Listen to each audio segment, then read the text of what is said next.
Hello everyone. आप सब कैसे हैं? मैं उम्मीद करता हूं कि बहुत अच्छे होंगे और अपनी पढ़ाई को बहुत अच्छे से कर रहे होंगे। मैं आकाश कुमार बढ़ाना आईसीटी वर्चुअल क्लासरूम में आपका बहुत बहुत स्वागत करता हूं मेरे प्यारे बच्चों। जैसा आपको पता है 12th क्लास है हमारी, और इसी 12th क्लास के अंतर्गत मेरे प्यारे बच्चों हम लोग आपका देख रहे थे ज्योग्राफी। क्लियर है? और इसी में हम आपको पता होना चाहिए कि चैप्टर जब हम लोग आपका प्रारंभ किए थे तो प्राइमरी एक्टिविटी को हम लोग देख रहे थे। प्राथमिक जो क्रियाएं हैं उन पर बात कर रहे थे। तो सबसे पहले हमने आखेट और भोजन संग्रह पर बात की थी। इनको हमने देखा और विश्व के किन किन क्षेत्रों में इनको किया जाता है उसको भी देखा। फिर हमने क्या देखा? निर्वाह कृषि के विषय में पढ़ा था और हमने उसके दो प्रकार को भी पढ़ा। ठीक है। और उसमें हमने फिर उसके बाद चलवासी पशुचारण जो भारत में आपका देखेंगे उत्तराखंड, हिमाचल, जम्मू कश्मीर और कुछ ऐसे पर्वतीय राज्य जहाँ पर ये चीज देखने को मिलती है, और ये विश्व में भी बहुत सारे क्षेत्रों में भी होती है। क्लियर है? उसका इमेज हमने देखा, अफ्रीका का है, एशिया है, पश्चिमी यूरोप का जो पार्ट है और यूरेशिया का बेसिकली वहां पर ये देखने के लिए मिला। इसके साथ हमने कृषि पर हम लोग आए, यानी कि सबसे पहले हमने कौन देखा? आखेटक देखे और खाद्य संग्रहक देखे, जीवन निर्वाह को पढ़ा। फिर उसके बाद हमने जो हम जूम या शिफ्टिंग एग्रीकल्चर को पढ़ा। उसके बाद हम लोग एग्रीकल्चर में आए। एग्रीकल्चर में सबसे पहले हमने निर्वाह कृषि को पढ़ा। निर्वाह के दो प्रकार थे, आदिम कृषि, तो आदिम कृषि को पढ़ा। और आदिम कृषि के बाद जो गहन एग्रीकल्चर है, क्लियर है, उसको हमने देखा। इन सबको पढ़ने के बाद मेरे प्यारे बच्चों हम लोगों ने रोपण कृषि को पढ़ा, जिसमें आप देखते हैं कि प्लांटेशन की जाती है, चाय, कॉफी, कोकोआ, इन सब चीजों की प्लांटेशन होती है। तो उन सारे प्लांटेशंस को हमने देखा, कैसे कैसे प्लांटेशन हो रही है, और इस पर हमने बात भी की। उसके बाद हमने विस्तृत वाणिज्यिक अनाज कृषि पर हम लोगों ने बात की। ये कैसी है, किस बेसिस पर है और कहाँ कहाँ वर्ड में, देख लिया। अब थोड़ा सा हम लोग इसी में बात करते हैं। विस्तृत में कुछ प्रकार हैं जिनको हमको गौर करके देखना। कह रहे हैं कि कृषि में आपका यूरेशिया की स्टेपीज, उत्तरी अमेरिका का प्रेरीज। उत्तरी अमेरिका को अगर देखोगे तो वहां प्रेरीज है, बेसिकली ये घास के मैदान। कैसे हैं? घास के मैदान। और ये घास के मैदान कहीं ना कहीं जो हमारे पशुपालक हैं उनके लिए, और इन घास के मैदानों में हम लोग गेहूं की, मक्का की, बेसिकली हम लोग एग्रीकल्चर करते हैं। अर्जेंटीना में बोलते हैं पपास, यानी कि पंपास कहा जाता है। दक्षिण अमेरिका में इसको बेल्ट बोला जाता है। अफ्रीका, ऑस्ट्रेलिया में डाउंस कहते हैं, और न्यूजीलैंड में कैडबरी। तो बेसिकली कैडबरी का मैदान है। जो आप कैडबरी खाते हैं ना, चॉकलेट जो आती है, वो बेसिकली न्यूजीलैंड की है। उसी क्षेत्र के ऊपर उन्होंने उसका नाम रखा है। तो ये सारे क्षेत्र हैं। तो आप देखिए, यूरेशिया में क्या हो गया? यूरोप का मतलब बेसिकली स्टेपीज हो गया। उत्तरी अमेरिका में पेरीज हो गया। दक्षिण अमेरिका में बेल्ट हो गया। ऑस्ट्रेलिया में डाउन्स हो गया। न्यूजीलैंड में कैडबरी हो गया। ठीक, इतना ध्यान रहेगा। चलिए आगे बढ़ते हैं, और इसी में अब हम लोग मिक्स एग्रीकल्चर की बात करते हैं। बड़ा फेमस है, और कहते हैं कि अगर कोई भी किसान है, अगर वो मिक्स एग्रीकल्चर कर रहा है, तो हम कह सकते हैं कि उसकी इनकम एक सुनिश्चित होगी, एक बहुत अच्छी होगी, और बहुत बढ़िया स्थिति में कोई किसान हो सकता है अगर वो एग्रीकल्चर कर रहा है। तो मिक्स कृषि से आगे बढ़ने से पहले पुराना जितना अगर हमने पढ़ा है उसमें किसी का कोई डाउट है तो कोई भी बच्चा स्कूल से पूछ सकता है, फिर मैं इसके बाद शुरू करता हूँ इससे। चलिए, नहीं है, बहुत शाबाश, आगे बढ़ जाते हैं। कह रहे हैं कि मिक्स एग्रीकल्चर में इस प्रकार की कृषि विश्व में अत्यधिक विकसित भागों में की जाती है। कह रहे कहाँ हो रही है? विश्व में होती है। ध्यान रखना, जो बहुत ज्यादा डेवलप एरियाज हैं, देखिए यहाँ भागों की बात की है, या देश में नहीं काउंट किया, क्योंकि हर देश में कुछ क्षेत्र ऐसे होते हैं जो डेवलप होते हैं, अंडर डेवलप होते हैं, कुछ पिछड़े होते हैं, कुछ सामान्य दर से चलते हैं। तो उसमें भी कैसा है? जो आपका अत्यधिक आपका डेवलप्ड है, उदाहरण स्वरूप पश्चिमी यूरोप, यानी कि जो वेस्ट यूरोप है, उत्तरी अमेरिका का जो आपका पूर्वी भाग है, कौन सा भाग है? पूर्वी भाग। देखिए, तो उत्तरी अमेरिका का पूर्वी भाग क्या होगा, ये वाला रीजन। क्लियर है, ये आपका पूर्वी हो गया। और यूरोप का जो आपका पश्चिमी भाग है, ये वाला बेसिकली, ठीक है। यूरेशिया के कुछ भाग एवं दक्षिणी महाद्वीप के समशीतोष्ण अक्षांश वाले भागों में इसका विस्तार है। कह रहे कि जो कुछ समशीतोष्ण अक्षांश वाले जो क्षेत्र हैं, इसमें इसका जो अधिकांश भाग है या विस्तार हमको मिलता है। कह रहे हैं कि इस कृषि में खेतों का आकार मध्य होता है। कह रहे हैं जो इसमें इस समय आपकी कृषि होती है, खेतों का जो आकार है वो कैसा है, मीडियम साइज का है। यानी कि मिक्स एग्रीकल्चर में बड़े बड़े फार्मिंग में क्षेत्रों में खेती नहीं की जाती, बल्कि एक आपका मीडियम जो आपके रेंज के जो क्षेत्र होते हैं, उन्हीं में इसको एग्रीकल्चर ये लोग करते हैं। कह रहे इसमें बोई जाने वाली फसलें, अच्छा कौन कौन सी फसल है जो आपका इस क्षेत्र में अत्यधिक मात्रा में बोई जाती हैं, तो आप गेहूं देख सकते हैं, जौ देख सकते हैं, राई देख सकते हैं, जई, मक्का एवं चारे की जो फसल है एवं इसमें जो कंदमूल है, ये प्रमुख ऐसी फसल है जो बोई जाती है। कंदमूल का मतलब होता है जैसे आलू हो गया, शकरकंद हो गया, जो बेसिकली आपका जो रूट्स के अंदर ही जो फल आपके पनपते हैं या फिर जो भी आपकी फसल है वो होती है, उनको कहते हैं हम लोग कंदमूल। और कह रहे हैं कि चारे की फसलें मिश्रित कृषि के प्रमुख घटक हैं। अब पशुओं के लिए चारा अगर आप चाहिए तो उसमें जो आप मिक्स एग्रीकल्चर कर रहे हैं वो उसका बड़ा इंपॉर्टेंट है। आप देखिए गेहूं का भूसा बनता है, जौ का, रई का, आप देख सकते हैं कि जो होती है तो जानवरों को खिलाने में भी बहुत अच्छे से काम आती है। ठीक, कह रहे हैं कि फसल उत्पादन एवं पशुचारण दोनों में समान महत्व है। अब कह रहे हैं चाहे तो कोई आप किसी फसल का प्रोडक्शन कर रहे हो या कोई भी फसल है, उन दोनों में समान महत्व आपको दिखाई देगा। फसलों के साथ पशुओं में मवेशी, भेड़, सुअर, कुकुर आय का मुख्य स्रोत है। शस्य कर्तन अतः फसल कृषि मृदा की उर्वरकता बनाए रखने में महत्वपूर्ण है। और कैसा है, इन सबको बनाए रखने में अपनी जो महत्वपूर्ण भूमिका है वो आपका निभाता है। कह रहे हैं कि विकसित कृषि यंत्र, इमारतों, रासायनिक, वनस्पति खाद, गहन उपयोग करने में अधिक पूंजी के साथ कृषकों की कुशलता और योग्यता मिश्रित कृषि की मुख्य विशेषता है। कैसा है, इन सब की आपकी मुख्य विशेषता आपको देखने के लिए मिलेगी। तो आप इसको अच्छे से लिखना चाहें लिख सकते हैं, नोट करना चाहें नोट कर सकते हैं। तो जो भी करना है आप इसको एक बार देख लीजिए, फिर आगे बढ़ते हैं। कहाँ कहाँ क्षेत्रों में हो रही है, कौन कौन सी फसल उगाई जा रही हैं, किस प्रकार से की जाती है, इसको देखना बेहद जरूरी है। और किस लिए ज्यादा महत्वपूर्ण है, ये भी हम इस पर बात कर रहे हैं। देख लिया, चलिए आगे बढ़ जाते हैं और इसको आगे हम देखते हैं कि किस तरह से है। देखिए विचार करें, अब बात करते हैं डेयरी कृषि की। बेसिकली जो आपके डेयरी फार्मिंग है ये पार्ट ऑफ एग्रीकल्चर ही है। इसका पार्ट है, पार्ट ऑफ एग्रीकल्चर ही हम इसको काउंट करते हैं। कह रहे हैं कि डेयरी व्यवसाय दुधारू पशुओं के पालन पोषण में सर्वाधिक उन्नत का मतलब होता है अच्छा, दक्ष का मतलब होता है कैपेसिटी, क्षमता। इनमें पूंजी की भी आवश्यकता होती है। अगर आप डेयरी फार्मिंग कर रहे हैं तो उन्नत और दक्ष है, और इसके साथ आपको पैसे की आवश्यकता है। एक इमेज दिखाई गई है ऑस्ट्रेलिया की, बेसिकली ऑस्ट्रिया यानी कि यूरोप का एक देश है ऑस्ट्रिया। वहां पर कैसे कितने मार्क्स लेवल पर डेयरी फार्मिंग होती है। आप न्यूजीलैंड को देख लीजिए, ऑस्ट्रिया को देख लीजिए, जर्मन को देख लीजिए, स्विट्जरलैंड को देख लीजिए। वहां पर गाय को रखते हैं और ये दूध प्रोडक्ट में बहुत अच्छी होती है, और वर्ल्ड लेवल पर भी इनके प्रोडक्ट आप देखिए, बड़े मार्केट है इनकी, बहुत बहुत तगड़ा इन्होंने बाजार को कैप्चर किया हुआ है। क्लियर है, इन मैप को भी हम लोगों को सबको देखेंगे। कह रहे हैं पशुओं के लिए छपरा, घास संचित करने के भंडार एवं क्या कह रहे हैं कि दुग्ध उत्पादन में अधिक यंत्रों के लिए पूंजी अधिक चाहिए।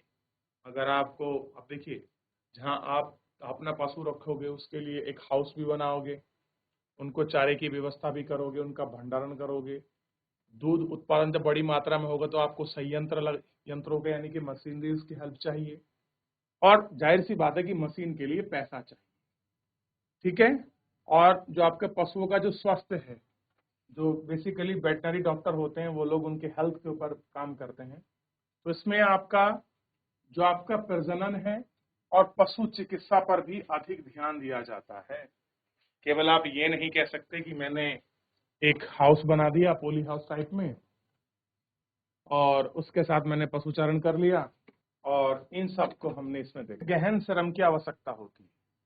गहन मतलब होता है ज्यादा इसमें श्रम लगता है। पशुओं को चारे दूध निकालने आदि कार्य के लिए वर्ष भर श्रम की आवश्यकता है।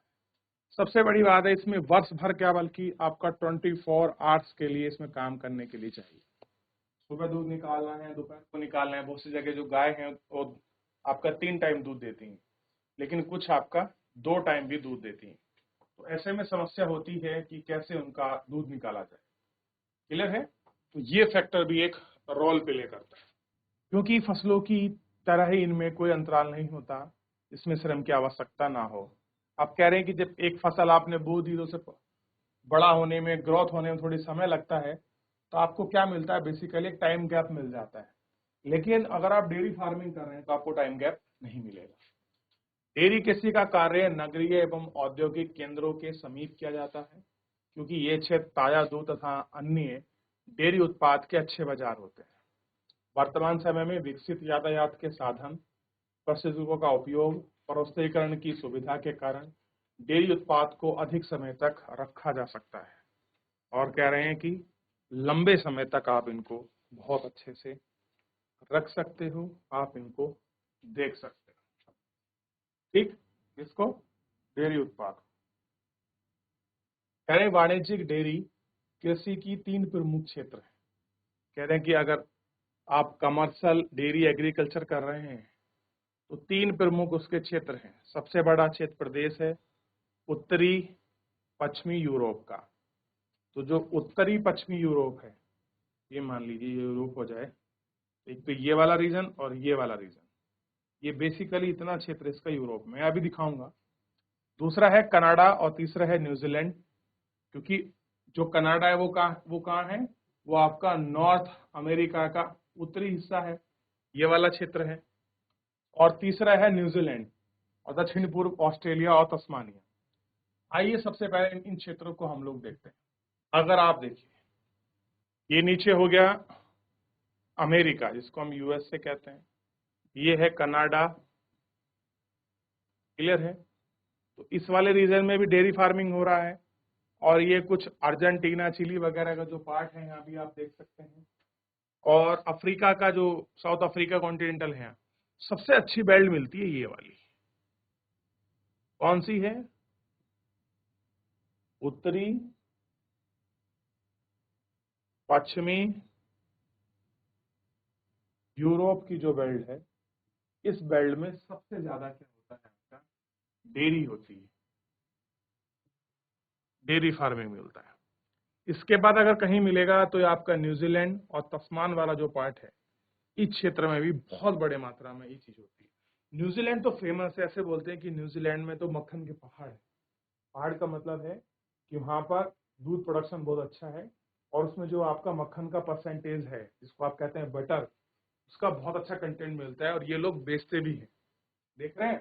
तो पूरे वर्ल्ड में जितना भी पैकेजिंग आपका मिल्क फूड है, वो सब यूरोपियन कंट्री और इधर ऑस्ट्रेलिया, न्यूजीलैंड, जो आपका तस्मान सी वगैरह है, जो आपका तस्मानिया सागर है, उसी के आसपास के क्षेत्र से आता है।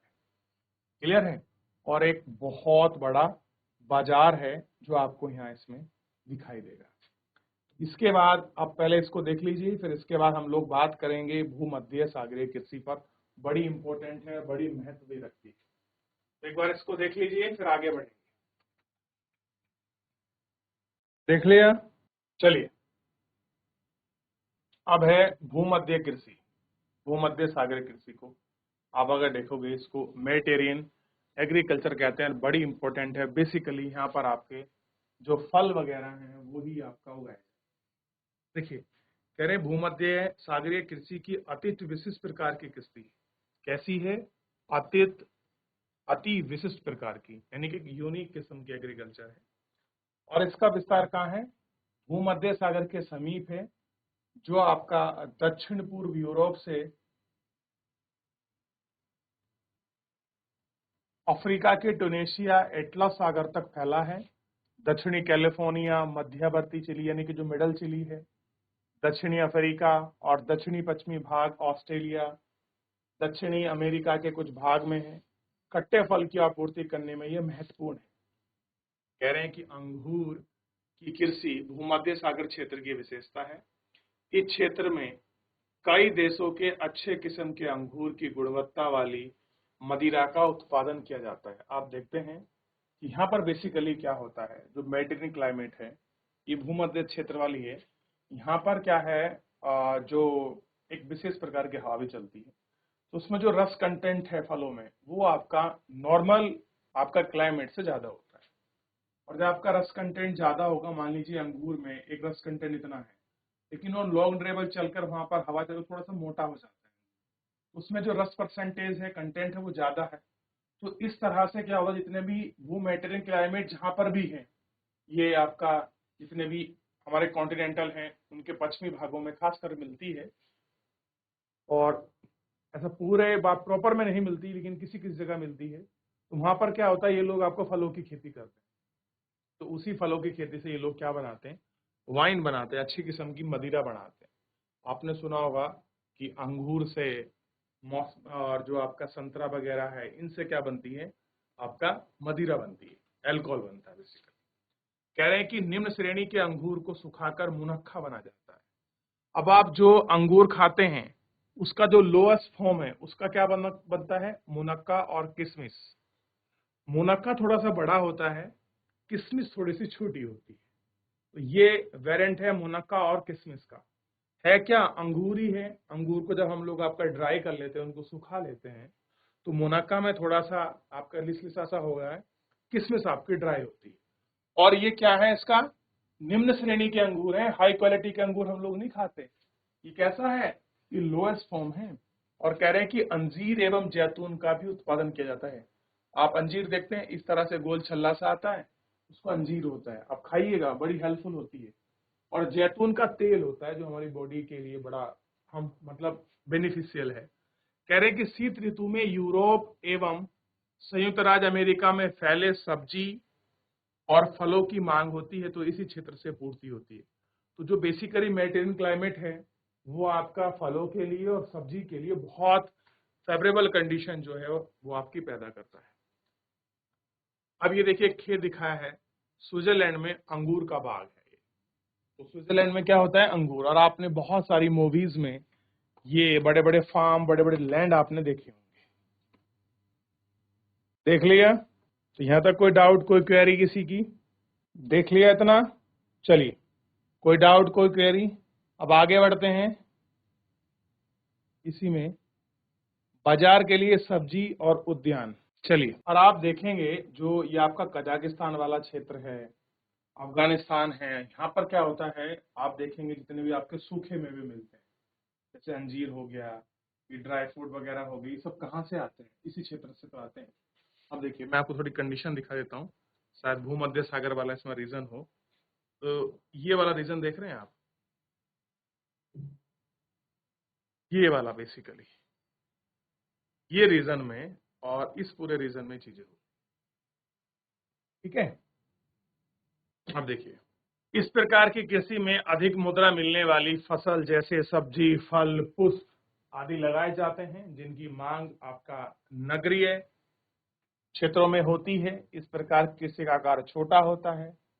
खेतों में अच्छे यातायात संसाधन हैं, जो आपका शहरों तक, जिन पॉइंट तक जाना है वहां तक ले जाते हैं। ऊंची आय वाले उपभोक्ता हैं जो इनके अच्छे रेट में खरीदते हैं। गहन श्रम है, ज्यादा इसमें लेबर लगती है। और सबसे बात है, अधिक पूंजी की आवश्यकता है, पैसा भी अच्छा खासा लग जाता है। अगर आप लोग ये एग्रीकल्चर कर रहे हो, तो ये सारी चीजें इसमें होनी बड़ा लाजमी है।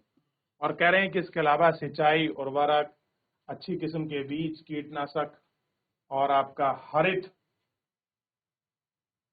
गृह एवं शीत क्षेत्र में भी ताप का भी इस कृषि का उपयोग होता है। इस प्रकार की कृषि उत्तरी पश्चिमी यूरोप, संयुक्त राज्य अमेरिका के उत्तर पूर्वी भाग, भूमध्य सागरीय प्रदेश में अधिक विकसित है, जहां औद्योगिक क्षेत्र में कृषि का घनत्व अधिक है।